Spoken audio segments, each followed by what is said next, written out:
अस्तंबा यात्रेला जात असताना नंदुरबारमध्ये अपघात झाल्याची घटना घडलेली आहे। चांदसेली घाटात भाविकांचा टेम्पो उलटलाय, ज्यामध्ये 8 जणांचा मृत्यू झालाय तर 13 जण गंभीर जखमी झालेत। नंदुरबारमधल्या धडगाव घाटातली ही धक्कादायक घटना आहे। यामधल्या जखमींना रुग्णालयात उपचारांसाठी दाखल करण्यात आल्याची माहिती मिळते। पिकअप गाडी होती, ती गाडी इकडचे काही श्रद्धाळूंना सोडलं तिने अस्तंबाला, आणि तिकडून येताना काही श्रद्धाळू ज्यांचं दर्शन झालं होतं त्यांना घेऊन येत असताना त्या ठिकाणी घाटामध्ये चांदसैली ठिकाण आहे, त्याच्या बाजूला त्या ठिकाणी हा अपघात झाला।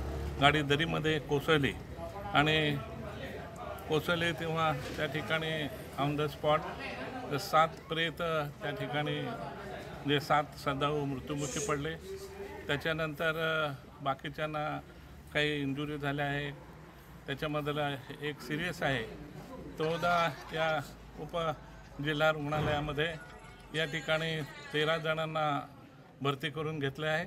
तळोदा तालुक्यामध्ये चांदसैली घाटामध्ये एक भयंकर अपघात झालेला आहे, जे नंदुरबार तालुक्यातले काही भाविक अस्तंबा महाराजांच्या दर्शनासाठी काल गेले होते आणि येताना त्या पिकअप गाडीला घाटामध्ये त्या ठिकाणी अपघात झाला आणि ती गाडी दरीत जाऊन कोसळली।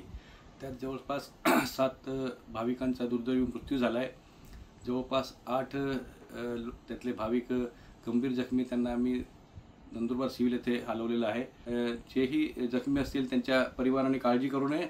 आम्ही कलावती पाडवी फाउंडेशनतर्फे, मी आमदार राजेश पाडवी माझ्यातर्फे सर्व मदत करून आम्ही त्यांना लवकरात लवकर चांगले उपचार करून बरे करू। लोकशाही मराठी ऐका, पहा, जागरूक रहा।